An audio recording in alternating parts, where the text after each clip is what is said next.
हक बनकर ये चैनल आगे आता है, कभी सच्चाई का शीशा यही चैनल दिखाता है, कभी अखबार आलम भी यही पढ़ के सुनाता है। नाज़रीन गिरामी, अस्सलामु अलैकुम वरहमतुल्लाहि वबरकातुहू। सीधी बात के ताज़ा तरीन प्राइम टाइम में आप लोगों का इस्तकबाल है। नाज़रीन गिरामी, मैं अंसार अज़ीज़ नदवी इस वक्त के ताज़ा तरीन प्राइम टाइम में आप लोगों के सामने कुछ अहम तरीन ख़बरें, कुछ वायरल वीडियोस और कुछ तनक़ीदी तज्ज़िये लेकर के हाज़िर हुआ। नाज़रीन गिरामी, मैं इस वक्त दो ऐसी वीडियोस आपको बताना चाहता हूं जिसमें बीजेपी से ताल्लुक़ रखने वाले या फिर शिवसेना से ताल्लुक़ रखने वाले कुछ कारकुनान की जानिब से होटल को तोड़फोड़ मचाने की ख़बरें आ रही हैं। वीडियो दिखाऊंगा। इसी तरह मेरठ की एक ज़मीन पर ज़बरदस्ती जो मुतनाज़ा ज़मीन थी उस पर एक मंदिर, एक देवी स्थापित करने के लिए जो वहाँ पर प्रोग्राम किया गया था उसको पुलिस किस तरह से जो है गिरफ़्तार करके ले गई, वो वीडियो भी वायरल हो रही है। आम आदमी पार्टी जो सेकुलर के नाव पर सवार होकर के गद्दी तक पहुँची, आज वो किस तरह नफ़रत फैला रही है, मैं वो आप लोगों के सामने बात रखूँगा। दिशा रवि की गिरफ़्तारी पर अपूर्वानंद ने एक बेहतरीन मज़मून लिखा है तो तमाम लोगों की आंखों को खोलने वाली है। वो चीज़ पेश करते हुए गुजरात के वज़ीर आला रूपानी तकरीर करते करते गिर जाने के बाद उनके पर जो ख़ास बीमारी महसूस की गई है वो बताऊंगा। महाराष्ट्र के जलगांव में एक दर्दनाक हादसा पेश आया है। अफ़गानिस्तान और ईरान की सरहद से भी बहुत ही अफसोसनाक खबर आ रही है। बेंगलुरु के एक अपार्टमेंट में पार्टी हुई तो 38 लोगों को किस तरह कोरोना लाहक हुआ वो भी बताऊँगा। तो अमरीकी यूनिवर्सिटीज़ में किस तरह इसराइल और यहूदी मुखालिफ रवैये में तेज़ी आ रही है, वो एक खुसूसी रिपोर्ट आई है, वो भी आप लोगों के सामने रखने की कोशिश करूँगा। उससे पहले आप लोगों से दरख्वास्त है कि जिन अहबाब ने हमारे चैनल को सब्सक्राइब नहीं किया है वो सब्सक्राइब कर लें, हमारी इन वीडियोज़ को दूसरों तक पहुँचाने में हमारी मदद करें, लिंक को शेयर करें। नाज़रीन गिरामी, और इदारे की मजबूती आप लोगों की मजबूती है और आपको क्या करना है आपको मालूम है। इस वक्त हम लोग 2 मिलियन सब्सक्राइबर्स के टारगेट को लेकर के चल रहे हैं, उसके लिए आपके लिए जद्दोजहद ज़रूरी है। आइए बात करते हैं सबसे पहले कुछ वीडियोस की जो वायरल हुई।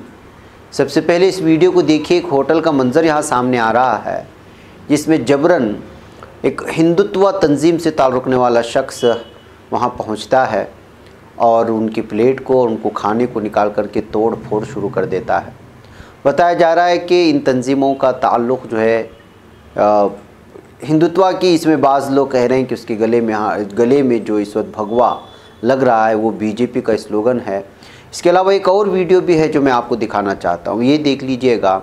ये बीजेपी और शिवसेना के कारकुन कहलाए जा रहे हैं। जिसने इस वीडियो को शेयर किया है उस बात का दावा कर रहा है कि ये साबिक़ बीजेपी एमएलए के जो भोपाल में एक रेस्टोरेंट में जाकर के तोड़फोड़ मचाते हैं और इल्ज़ाम लगाते हैं कि वो लव जिहाद को फ़रोग़ दे रहे हैं। ये कहते हुए पूरे रेस्टोरेंट को ही नीचे गिरा देते हैं। ये आप मंज़र देख सकते हैं।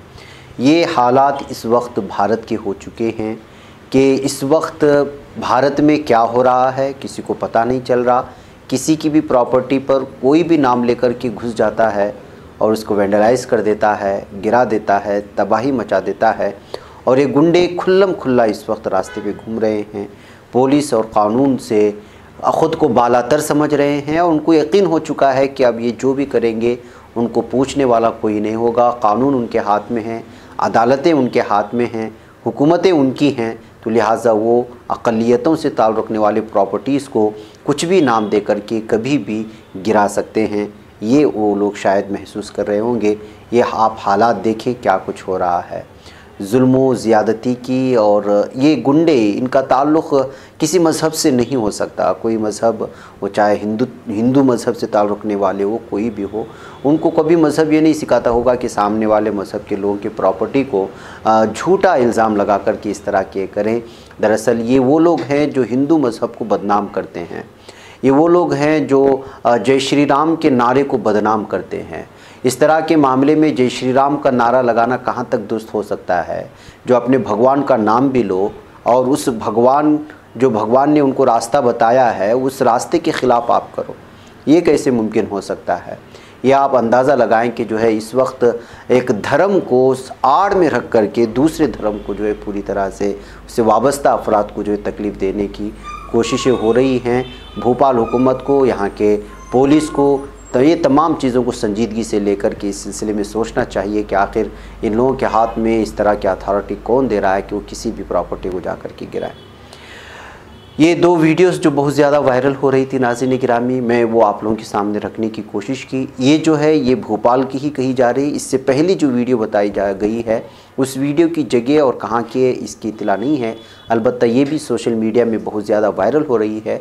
बाज़ लोगों ने वीडियो रखते हुए तबसरा किया है कि जो है ये वैलेंटाइंस डे के मौके पर जब एक रेस्टोरेंट में लोग खा रहे थे तो वहाँ पर ये जो वैलेंटाइंस डे के मुखालिफ लोग हैं वो हिंदुत्व तंजीमें ताल्लुक़ रखने वाले उन लोगों ने जाकर के दादागिरी और गुंडागर्दी की है, ये कहते हुए जो है इस वक्त ये वीडियो शेयर की जा रही है।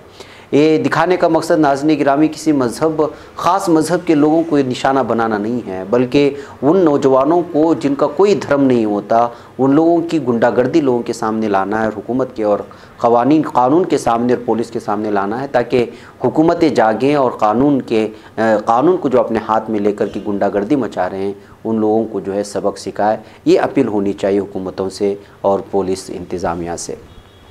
आइए नाज़रीन गिरामी मैं आगे ले चलूँ, एक और वीडियो आपको दिखाऊं। जो वीडियो इस वक्त आ रही है और ये मीरठ की है और यहाँ पर पुलिस बहस कर रहे हैं कुछ लोगों से, आपको मंजर नज़र आ रहा होगा। दरअसल ये ज़मीन जो है वो एक मुतनाज़ ज़मीन है जिसका मामला जो है अदालत में चल रहा है, लेकिन अचानक यहाँ पर एक पुजारी और कुछ लोग वहाँ पहुँचते हैं और पिंडाल लगा करके जो देवी स्थापित करने के लिए जो फंक्शन होता है बिलखुसूस हिंदू समाज में और हिंदू बरादरी के मुताबिक वहाँ पर वो करना शुरू कर देते हैं। तो उसी वक्त पुलिस पहुँचती है। ये प्रतापपुर इलाका है जो मीरठ का इलाका कहलाया जाता है। पुलिस ने जो है इन लोगों को उठाकर ले जाती है जो मुतनाज़ा ज़मीन पर इस तरह से जो है एक पूजा पाठ का एक मजलिस सजा करके जो है वहाँ पर इस तरह बहुत ज़्यादा जो है हालात ख़राब करने की कोशिशें हो रही थी। पुलिस इस तमाम लोगों को गिरफ़्तार करके ले जाती हैं और बताया जा रहा है कि FIR भी इस सिलसिले में इस वक्त मीरठ पुलिस की जानिब से यूपी में दर्ज कर लिया गया है। तो नाज़रीन ये हालात हैं, वक्तन फ़वक्तन कुछ लोगों की जानिब से ऐसा महसूस हो रहा है कि जहाँ देखो वहाँ पर इस वक्त जो एक गैर अमन, एक पुरअमन माहौल में भंग डालने की कुछ मखसूस लोगों की जानिब से कोशिश हो रही है और इस पर बहुत ज़्यादा संजीदगी से हुकूमतों को लेना चाहिए। नाज़रीन गिरामी आइए मैं एक और ख़बर की जानिब आपको ले चलूँ। आम आदमी पार्टी में बाज़ दफ़ा हमेशा लोगों से कहता हूँ जब सियासत में के सिलसिले में कि आप कभी एक मरतबा के लिए बीजेपी पर भरोसा कर लें, बीजेपी पर एतमाद कर लें, लेकिन ये जो ख़ुद को सेकुलर पार्टियाँ कहती हैं उन पर कभी एतमाद ना करें। ये मेरे अल्फाज हैं हमेशा से, इसलिए कि जो है कम से कम बीजेपी ये तो कहती है कि भाई आप मेरे दुश्मन हैं, लेकिन बाज़ लोग जो हमारी ही वोटों पर आते हैं और हमारी ही पीठ पर छुरी घोंपने की कोशिश करते हैं। आम आदमी पार्टी को कौन नहीं जानता। अभी हाल ही में तबलीग को लेकर के इसने जो कुछ किया वो आप लोगों के सामने है, जबकि अदालतें क्या कहीं वो भी आप लोगों के सामने हैं। अब रिंकू शर्मा के सिलसिले में जो कत्ल हुआ मंगोलपुरी में, उसकी तफसीलात मैंने आपको दलाइल के साथ सामने रखी, बल्कि पुलिस ने ख़ुद बयान दिया है कि ये आपसी मामला था, इसका धर्म से कोई लेना देना नहीं। लेकिन एक तरफ बीजेपी तो पूरी और यहाँ का मीडिया तो पूरी कोशिश कर रहा है कि इसको जो है कम्युनल एंगल दे करके दिल्ली में एक मरतबा फिर फसादात को भड़काने को आग में झोंकने की कोशिश करे, तो वहीं आम आदमी पार्टी भी इस मामले में पीछे नहीं रही। जी हाँ, एक जानिब जहाँ बीजेपी इस मामले को फ़िरक़ावाराना रंग देने में मसरूफ़ है, वहीं दिल्ली में बरसर इक़्तिदार आम आदमी पार्टी भी इसको हिंदू मुस्लिम करने में पीछे नहीं है। आम आदमी पार्टी के तर्जुमान और MLA राघु चड्ढा ने मुतालबा किया है कि बीजेपी की मरकज़ी हुकूमत रिंकू शर्मा के कुंबे को 1 करोड़ रुपए की इमदाद दे। आप उनको इमदाद दें, हमें से कोई एतराज़ नहीं, 1 करोड़ नहीं 10 करोड़ दे दीजिएगा, ज़रूर दीजिए, लेकिन इसको कम्युनल रंग मत दीजिए। उन्होंने यहाँ पर साफ तौर पर कहा कि जो है क्या आवाम ने दिल्ली में 100% सीटें देकर मरकज़ में बीजेपी हुकूमत इसलिए बनवाई थी ताकि इस तरह के कत्ल दिल्ली में हों। उन्होंने एक टीवी मुबाहिसे में कहा कि क्या आज हालात ऐसे हो गए हैं कि हम हिंदुस्तान में जय श्री राम का नारा नहीं लगा सकते? क्या जय श्री राम का नारा हम पाकिस्तान में लगाएंगे? यानी कि इस तरह उन्होंने कहते हुए इशारा देने की कोशिश की कि रिंकू शर्मा का ख़त सिर्फ इसलिए हुआ था कि उसने जय श्री राम का नारा लगाया, जबकि पुलिस इस बात से साफ तौर पर इनकार कर चुकी है कि इससे जय श्री राम के नारे से कोई लेना देना नहीं है। लेकिन जाहिर सी बात है, आम आदमी पार्टी ये तो जो है, मैं हमेशा से कहता हूँ, जितने भी अपने आप को सेकुलर कह करके आते हैं ये हमेशा आपकी पीठ में छोरा घूमते हैं। मैं बाज़ दफ़ा तो बाज़ लोगों को यहाँ तक कह चुका हूँ कि भाई आप बीजेपी के सामने दो टोक बैठे, दू बदू बैठे और पूछे कि उनका मुसलमानों से मसला क्या है और मसला हल करके आप बीजेपी की वोट दें, इसलिए कि उनसे ख़तरनाक पार्टियाँ ये लोग। आप अंदाज़ा लगा सकते हैं, सेकुलर के नाम पर आज हर आदमी को धोखा दिया जा रहा है। वह कहीं लंबा मौजू है, कभी मौका मिलेगा तो मैं इस पर जो है आपको ऑपरेशन करने की कोशिश करूंगा। नाज़रीन, याद रहे कि दिल्ली हुकूमत शहीद होने वाले या मरने वाले कोरोना वायरस के अहल खानों को 1 करोड़ रुपए देती रही है। इसलिए बीजेपी रहनुमा कपिल मिश्रा रिंकू शर्मा के अहल खाना को भी दिल्ली हुकूमत से 1 करोड़ रुपये देने का मुतालबा कर रहे हैं। आप लोगों को मालूम होना चाहिए, कपिल मिश्रा भी पहले आम आदमी पार्टी में ही थे, बाद में जाकर के बीजेपी का दामन थामा था। इसके जवाब में आम आदमी पार्टी इस 1 करोड़ को अपने पल्ले से निकाल करके बीजेपी के पल्ले में डालने के लिए राघव चड्ढा ने इस मामले में बीजेपी को घेरने की कोशिश, बीजेपी को घेरने की चक्कर में जो है उसको फिरकावाराना रंग दे दिया।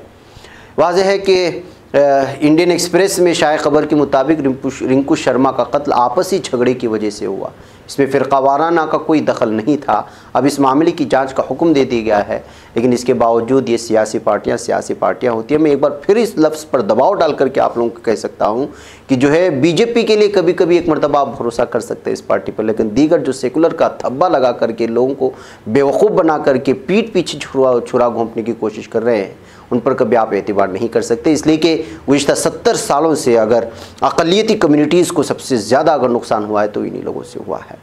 बहरकैफ आइए नाज़रीन, मैं आपको ले चलूँ दिशा रवि की गिरफ़्तारी जो हुई कल बेंगलुरु में, वो वीडियो मैंने आपको दिखाया था और कल के प्राइम टाइम में वो सारी तफसीलात भी आप लोगों के सामने रखी थी।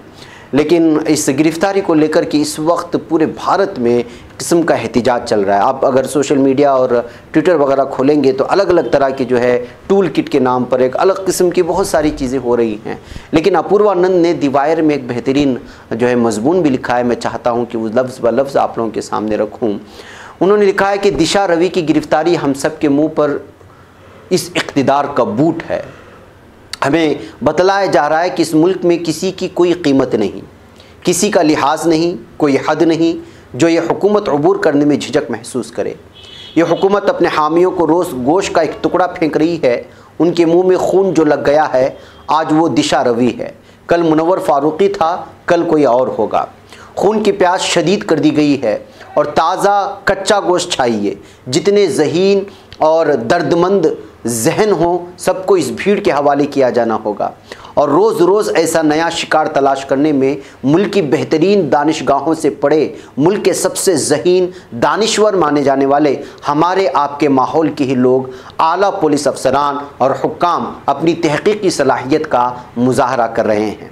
वो हमारे आपके पैसे से पढ़कर यहाँ तक पहुँचे थे। जब उन्होंने इम्तिहानात पास किए होंगे उनकी तस्वीरें उनकी सलाहियत के क़िस्सों के साथ छपी होंगी। आज वो इस हुकूमत के लिए शिकार तलाश करने का काम कर रहे हैं। ये खून की प्यासी भीड़ कल गिरिता की तस्वीर जला रही थी, उस तरफ वो गिरिता को जलाने का सुख हासिल कर रही थी, लेकिन बेहतर होता अगर वो गिरिता को पाबा जंजीर कर पाते। वो मुमकिन नहीं था। दिशा रवि को इसके बदले राष्ट्रवादी खून के प्यासों के सुकून के लिए पेश किया जा सकता था। दूसरे ममालिक में होंगे जहां गिरिता स्टार हैं, हम अपनी गिरिता दिशा रवि को जेल में रखते हैं। वो कोई और ज़माना होगा और कोई मुल्क जहां मफाद से ऊपर उठकर फितरत और माहौलियात की फ़िक्र करने वालों का इस्तेक़बाल होता है, यहाँ उसे जेल मिलता है। 21 साला दिशा रवि को घेरे हुए पुलिस वालों को देखिए, उसके पीछे कैमरा लेकर दौड़ते हुए सहाफ़ियों को देखिए। आप कुछ कहना चाहती हैं, इस नौजवान स्टूडेंट के पीछे भागते इस सवाल को सुनिए, आप रो क्यों रही हैं? एक आवाज़ आती है। दिशा को घेरे हुए लंबे चौड़े बहादुर पुलिस वालों का एक गिरोह एक दिशा से दूसरी दिशा में उसे जैसे भगाता हुआ चलता है। वो क्यों रो पड़ी? उसने पूछा अदालत से कि उसने टूल किट में सिर्फ 2 सत्रों को एडिट किया था, मुल्क के किसानों की हिमायत कर रही थी। आखिर क्या जुर्म है? कितना बड़ा शिकार किया है दिल्ली के हुक्मरान ने? इनके लिए दिल्ली पुलिस ने और इस अदालत ने भी कितनी खतरनाक साजिश करने वाली देशद्रोही को दिल्ली पुलिस के हवाले किया है कि वो मामले की तह तक पहुंचे। दिल्ली पुलिस बहुत संजीदा है, उसने पता किया है और उसका दावा है कि दिशा रवि ने वो टूल किट तैयार किया था और एडिट किया था, जिसका इस्तेमाल करके गिरिता ने हिंदुस्तान के किसान आंदोलन के लिए बैनुल-अक़वामी हिमायत हासिल करके भारत के खिलाफ काम किया है। पुलिस को कोई शक नहीं कि दिशा इस साजिश में शामिल है। क्या हुआ जो दिशा को अकेली माँ ने पाला है? क्या हुआ कि वो सिर्फ 21 साल की है? क्या ये सब कुछ एक मुल्क के खिलाफ साजिश करने वाली, उसे दुनिया की निगाह में बदनाम करने वाली को छूट देने की दलील हो सकती है? क्या आप राष्ट्रवादी पत्थर दिल में रहम का जज्बा बेदार करने की कोशिश कर रहे हैं? इसी बेंगलुरु में अमूल्या भी गिरफ्तार हुई थी, इस जदीद और आफाकियत का सांग भरने वाले शहर में ही। वो जो कहना चाहती थी कि जिंदाबाद का नारा हर मुल्क के लिए है, हर आवाम के लिए है, वो हिंदुस्तान हो या पाकिस्तान या फिर बांग्लादेश। लेकिन इस तंग दिल मुल्क के कानों को पूरी दुनिया के लिए मोहब्बत की बात जहर है, सो अमूल्या को जेल में डाला गया। ताज़ा जिंदा खून चाहिए, जितने कम उम्र लोग पकड़े जाएंगे खौफ उतना ही गहरा बिठाया जा सकेगा। इसलिए दिल्ली की जेलों में पिछले 1 साल में जिन्हें ठोंसा गया वो सब 30 या उसके नीचे की सन के हैं। दिशा रवि की गिरफ्तारी पर गुस्से की लहर उठनी चाहिए, लानतें भेजी जानी चाहिए इस सरकार, इस पुलिस को, इस हुकूमत को जो हमारे सबसे बेहतरीन दिल और जहनों को दहशत में कैद करना चाहती है। नहीं, हमें दिशा की बहादुरी का तराना गाना नहीं शुरू कर देना चाहिए। दिशा रवि की जगह जेल नहीं है, उसे मुल्क और राष्ट्र की सरहदों से आगे कुदरत की आज़ादी के लिए काम करने को आज़ाद रहना चाहिए। दिशा का पुलिस की हिरासत में एक एक दिन इस मुल्क के लिए, इस मुल्क की सियासत के लिए, इंतज़ामिया और साजिशों की कहानी गढ़ने वाली पुलिस के लिए अदलिया की बेहिसी और इस समाज की खामोशी पर लानत है। बैकैफ नाज़रीन, लंबा मजमून है, लेकिन उन्होंने दिशा रवि की इस गिरफ्तारी के बाद जो नाजायज़ गिरफ्तारियां हो रही हैं उस सिलसिले में पूरी तरह से वजाहत से अपूर्वानंद जो एडिटर हैं दी वायर के, उसको पूरी तरह साफ तौर पर साफ रखने की कोशिश की है। बैकैफ नाज़रीन गिरामी, ये हालात है हिंदुस्तान की इस वक्त, और आप अंदाज़ा लगा सकते हैं कि दिशा की गिरफ्तारी के बाद हमारा भारत किस दिशा की जानिब चल निकला है। आइए नाज़रीन, गुजरात की बात करते हैं। गुजरात के वज़ीर आला विजय रूपाणी की कल अचानक तबीयत ख़राब हो गई और उनको अस्पताल में दाखिल कराना पड़ा। अस्पताल के ज़िम्मेदारान के मुताबिक उनकी हालत मुस्तहकम है। वाज़ेह कल यानी इतवार की शाम को वज़ीर आला वडोदरा के निज़ामपुरा इलाके में एक अवामी जलसे से खिताब कर रहे थे जब उनकी अचानक तबीयत ख़राब हो गई और वो खिताब करते हुए बेहोश हो गए। स्टेज पर मौजूद नौजवानों ने उनको फ़ौरन संभाला, उनको अहमदाबाद के मेहता अस्पताल ले जाया गया जहाँ उनकी तबीयत ठीक बताई जा रही है, लेकिन ताज़ा इत्तलात मिल रहे हैं कि उनको वो कोरोना मुतासिर पाए गए हैं। उनकी रिपोर्ट इस वक्त पॉजिटिव आई हुई है। नाज़रीन, महाराष्ट्र के जलगांव में आज बहुत ही दर्दनाक सड़क हादसा पेश आया है और एक पपीते से भरा ट्रक पलटने से 15 मजदूरों की मौत हुई है। जी हाँ, महाराष्ट्र के जलगांव में पीर की सुबह ये दर्दनाक सड़क हादसा पेश आया, 15 मजदूरों की मौत हो गई और ये जलगांव के यावल के पास पपीते से भरा ट्रक यहाँ पलट गया था, जिसकी वजह से हादसा पेश आया। पपीते से भरा ट्रक धोले से रावेल की जानिब जा रहा था। हादसे की इत्तला मिलते ही वाक़े पर पहुंची पुलिस ने लाशों को बाहर निकालने का काम शुरू कर दिया है। हादसे की वजूहात का अभी तक पता नहीं चल पाया। इत्तलात के मुताबिक जलगांव में पीर की सुबह पपीते से भरा ट्रक रावेल की जानिब जा रहा था। बैकैफ नाज़रीन निगरानी बताया जाए कि ट्रक में मौजूद सभी 15 मजदूरों की जाए वाक़े पर ही मौत हो गई थी। इस तरह से जो है इस पपीते के ट्रक के पलट जाने से आप अंदाज़ा लगा सकते हैं कि एक तरफ उत्तराखंड में जो मामला पेश आया वो हमारे सामने है और तमिलनाडु में पटाखा फैक्ट्री में जो मामला पेश आया हादसा हमारे सामने है, और कल जो है जिस तरह ज़ायरीन जो अजमेर जा रहे थे उनका जो हादसा पेश आया वो आप लोगों के सामने है। पूरी की पूरी फैमिली के नौजवान 18 में से 14 इंतकाल कर गए थे और अब जो खबर आ रही है वो कि 15 मजदूरों की जाए वाक़े पर मौत हो गई। तो लगातार नाज़रीन गिरामी हादिसात पेश आ रहे हैं जो वाकई में बहुत ही तशवीशनाक है। नाज़रीन, उधर अफ़गानिस्तान और ईरान के बॉर्डर पर भी बहुत ही खौफनाक जो है वारिदा एक हादसा पेश आया है। और अफ़गानिस्तान के मगरबी सूबे हरात में हफ्ते को ईरानी सरहद के करीब सैकड़ों फ्यूल टैंकर्स फटने से आग लग गई, जिसमें कम से कम 7 8 अफराद के ज़ख्मी होने की इत्तलात मौसूल हो रही हैं। सरहदी इलाका इस्लाम किला में वाक़ कस्टम पोस्ट पर खड़े फ्यूल टैंकर्स में आतिशज़दगी से अफगानिस्तान के सूबे हरात में बिजली की तरसील का निज़ाम मुतासर और लाखों डॉलर्स के नुकसान की इत्तलात मिल रही हैं। खबर रसा इदारे रॉयटर्स के मुताबिक ईरानी हुकाम की तरफ से सरहद पार फायर ब्रिगेड और एम्बुलेंसेस भेजी गई हैं, जबकि मकामी अफराद की तरफ से आग पर काबू पाने के लिए कोशिशें की गई हैं। इब्तिदाई रिपोर्ट्स के मुताबिक आग गैस टैंकर फटने से लगी, ताहम बादशाह हुकाम की तरफ से कहा गया कि आग लगने की वजह फौरी तौर पर अभी तक वाज़ेह नहीं हो सकी है। सूबे हरात के गवर्नर वहीद कत्ताली का कहना है कि ईरानी हुकाम और नेटो के एहलकारों से आग पर काबू पाने के लिए मदद मांगी गई। आतिशज़दगी की वजह से बिजली का निज़ाम मुतासिर हुआ और सूबाई दारकूमत के कई इलाकों में बिजली दस्तयाब नहीं है। ये भी एक बहुत बड़ा हादिसा और सानिया नाज़रीन गिरामी कि अचानक इस कदर फ्यूल टैंकर्स में जो है आग लगने की वजह से कई लोग जो है पूरी तरह से ज़ख्मी हो गए हैं और छलने हो गए हैं। नाज़रीन, बेंगलुरु की एक अहम तरीन खबर आप लोगों के सामने रखूं। अगर आप इस गलत फहमी में है कि कोरोना ख़त्म हो गया है तो ये आपकी गलत फहमी है। कोरोना लगातार एक दूसरे में फैलता चला जा रहा है। खबर आ रही है कि यहाँ एक अपार्टमेंट में पार्टी करने की वजह से उसमें मौजूद 30 अफराद को कोरोना जो है पॉजिटिव पाए गए हैं, 30 के अफराद भी। और ये बम्मनहल्ली के बेड़े कली के खुसूसी अपार्टमेंट में, एक निजी अपार्टमेंट में पार्टी की जा रही थी और पार्टी में कम से कम 36 अफराद मौजूद थे। 36 की 36 को भी जो है कोरोना मुतासिर पाए जाने की वजह से ये खबर इस वक्त सुर्खियों में आ रही है। और आपको मालूम होना चाहिए कि 2000 के करीब लोग जो है यहाँ पर इसमें रहते हैं, इस पूरे अपार्टमेंट में। लेकिन इस वक्त लोगों को जो है पूरी तरह से घर में ही लॉक कर दिया गया है, वो क्वारंटाइन कर दिया गया है और घर और अपने अपार्टमेंट से नहीं निकल सकते, इसलिए कि 36 अफराद कोरोना मुतासिर पाए गए हैं। बाकी नाज़रीन गिरामी, ये कुछ अहम तरीन खबरें थी, ये खबर रह गई लेकिन वक्त की तिवालत की वजह से इसको रख देते हैं और शाम के प्राइम टाइम में पेश करने की कोशिश करते हैं। मुझे इजाज़त दें। अस्सलाम वालेकुम रहमतुल्लाहि व बरकातहू। खबर पढ़ने का तुमने भी अजब अंदाज पाया है, रवादारी के जज्बे ने भी तुम पे नाज पाया है। इसी राह में मोहब्बत का हंसी एजाज पाया है।